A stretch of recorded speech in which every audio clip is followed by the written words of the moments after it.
चलिए देखो बोर्ड पे, तो आज हम लोग पढ़ेंगे हिंदी साहित्य। और बात करें हिंदी साहित्य का, तो हम लोग पढ़ रहे हैं भक्ति काल।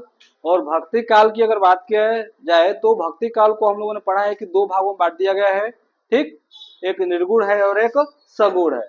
अगर निर्गुण की बात किया जाए तो इसको भी दो भागों में बांटा गया है, एक संत काव्य और दूसरा सूफी काव्य। और एक सगुण है, इसको भी दो भागों में बांटा गया है, एक राम भक्ति सखा, दूसरा कृष्ण भक्ति सखा। तो हम लोग पढ़ रहे हैं निर्गुण काव्य धारा, और निर्गुण काव्य धारा में हम लोग पढ़ रहे हैं संत काव्य के बारे में, जिसको हम लोग बोलते हैं ज्ञानेश्वरी सखा भी बोलते हैं। ठीक, और इसमें हम लोग पढ़ रहे हैं यहाँ पे तो कबीर दास जी के बारे में पढ़ लिया, रैदास जी के बारे में पढ़ लिया, गुरु नानक देव के बारे में पढ़ लिए हैं, दादू दयाल के बारे में पढ़ लिए, मूलक दास के बारे में पढ़ लिए हैं। आज हम लोग का लास्ट कवि है इसमें सुंदर दास जी, इनके बारे में पढ़ना है। और ये जब कंप्लीट हो जाएगा तो हम लोग का एक निर्गुण काव्य धारा क्या हो जाएगा, कंप्लीट हो जाएगा, एक संत काव्य वाला। उसके बाद सूफी काव्य स्टार्ट होगा। तो बात करें सुंदर दास जी के बारे में, तो सबसे पहले कोई भी कवि हो उसका जन्म क्या होता है, जन्म इंपोर्टेंट होता है। तो बात किया जाए सुंदर दास जी का जन्म का 1596 ईस्वी कब हुआ था। जब जन्म हो गया तो कहीं ना कहीं जन्म स्थान भी हुआ होगा, हाँ, कहीं ना कहीं जन्म भी स्थान होगा। तो अगर बात की जाए कि ये कहाँ पे जन्म लिए थे, कौन सा जगह पे, तो दौसा, ढोसा नहीं है, दौसा है राजस्थान। कहाँ पड़ता है, राजस्थान, रजवाड़ों की नगरी राजस्थान। ठीक है, अब बात करें पिता का नाम।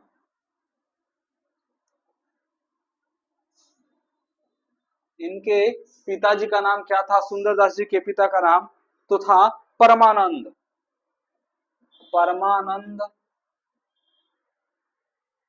परमानंद खंडवाल।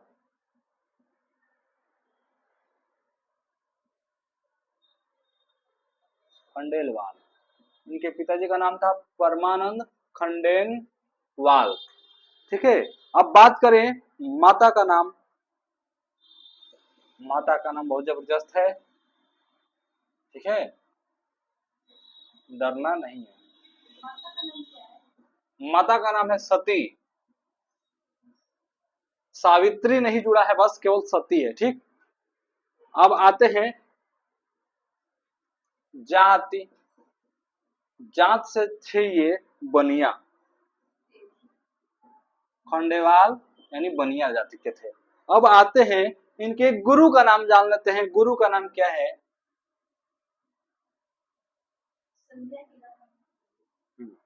गुरु का नाम की अगर बात किया जाए तो दादू दयाल है। कौन है, हाँ, दादू दयाल इनके गुरु है। और ये मात्र 6 साल की उम्र में दादू दयाल के शिष्य बन गए थे, यानी ठीक है स्टूडेंट बन गए थे।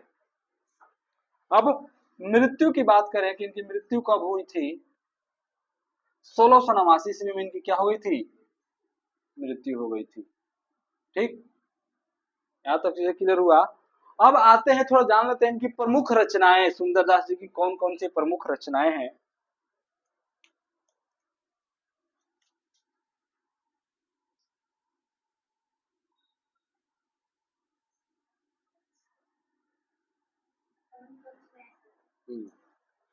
तो वैसे तो इनकी प्रमुख रचनाएं 42 है, टोटल कुल कितनी है 42, लेकिन प्रसिद्ध दो ही है। ठीक, एक ज्ञान समुद्र, एक सुंदर विलास। ज्ञान समुद्र बहुत बार पूछा गया है। ज्ञान समुद्र के रचनाकार कौन है,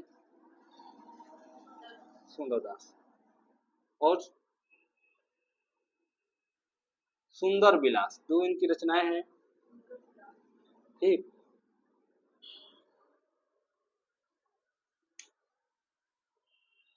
हो गया यहाँ तक। अब थोड़े जानते हैं इनके बारे में, जान लेते हैं विशेष तथ्य या महत्वपूर्ण तथ्य, क्यों ये इंपॉर्टेंट है हमारे लिए, यह क्यों प्रसिद्ध है ये।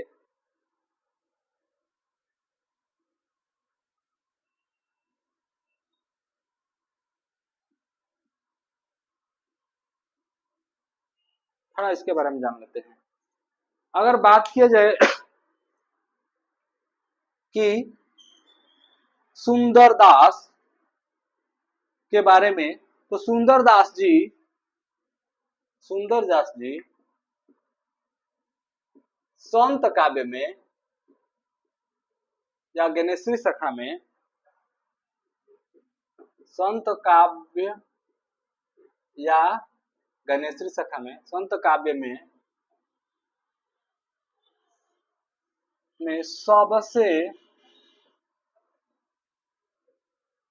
सबसे शिक्षित संत थे।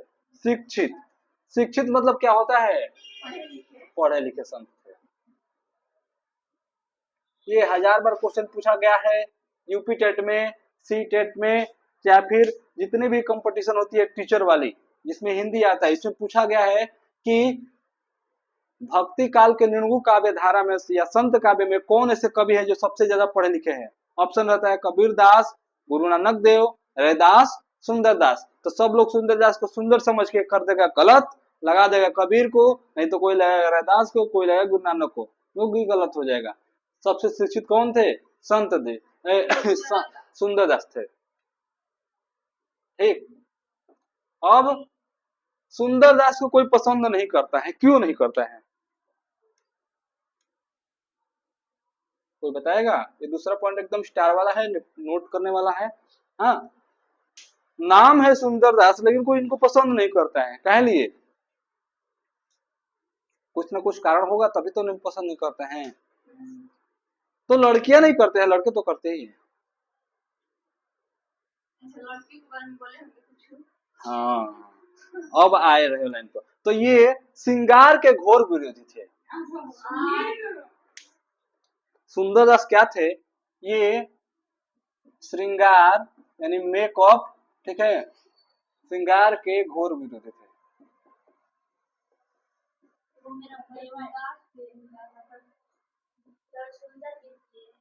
ये श्रृंगार के घोर विरोधी थे। हाँ? कहाँ पे? ये छूट गया क्या? बिंदु लगा लो। अब क्यों सुंदरदास किसी को पसंद नहीं थे, किसी लड़की को? तो ये श्रृंगार के क्या थे? घोर विरोधी थे। हाँ, सोनी महीना बहुत ज्यादा। तो जो तुम मेकअप के का विरोध करोगे, अब मेकअप ही सब कुछ है आज के डेट में, लिपाई पुताई ना हो तो जीवन क्या है? व्यर्थ है, व्यर्थ है, बेकार है। तो कोई कितना भी सुंदर हो उस पे भी क्या करा जाएगा? सोने का परत चढ़ेगा। ठीक। जो नहीं है वो तो चढ़ाता ही है। तो ये ऐसे संत थे कि लिपाई पोताई के क्या थे? एकदम विरोधी थे कि भाई इसका कोई मतलब नहीं है, कि जो जैसा है वैसे ही रहो, दिखावे की जरूरत नहीं है, और होना भी ऐसे ही चाहिए। नहीं तो कब तक दिखाओगे? एक दिन दिखाओगे, दूसरे दिन दिखाओगे, तीसरे दिन तो तुम्हारा असली चेहरा आ ही जाएगा सामने कि कैसे हो कैसे नहीं। ठीक। तो ये श्रृंगार के घोर विरोधी थे, इस वजह से इनको क्या करते थे? लड़के तो पसंद करते थे लेकिन लड़कियां लोग नहीं करती थी। ठीक।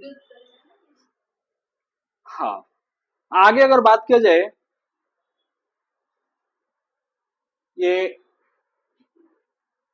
इनके बारे में, तो ये संत होते हुए भी, ये संत होते हुए भी हास्य रस प्रेमी थे। कौन सा रस?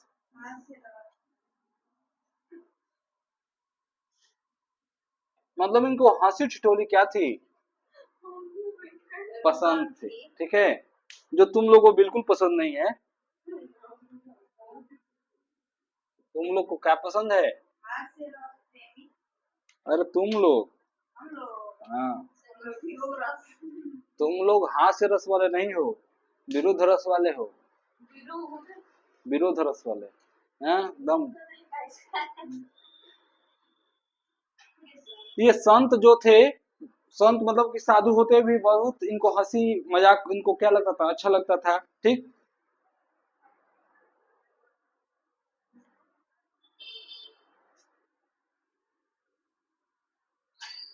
हो गया इनको यहाँ तक।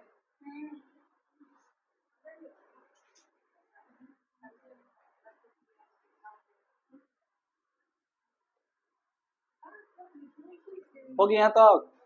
तो बात किया जाए, देखो ध्यान दो, सुंदरदास जी का, तो सुंदरदास का जन्म हुआ है 1596 ईस्वी में।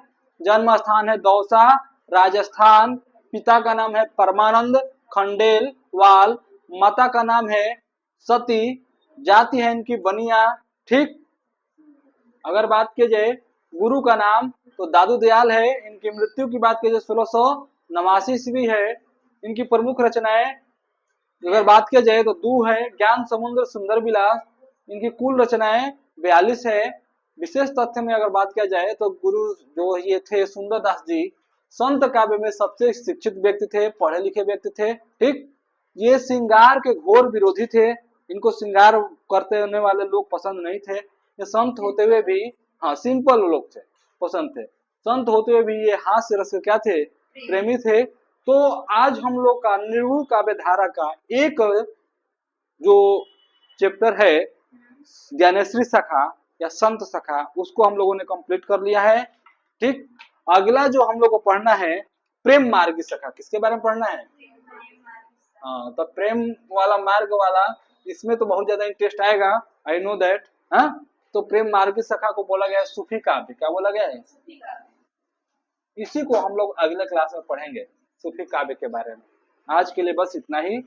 सेवा।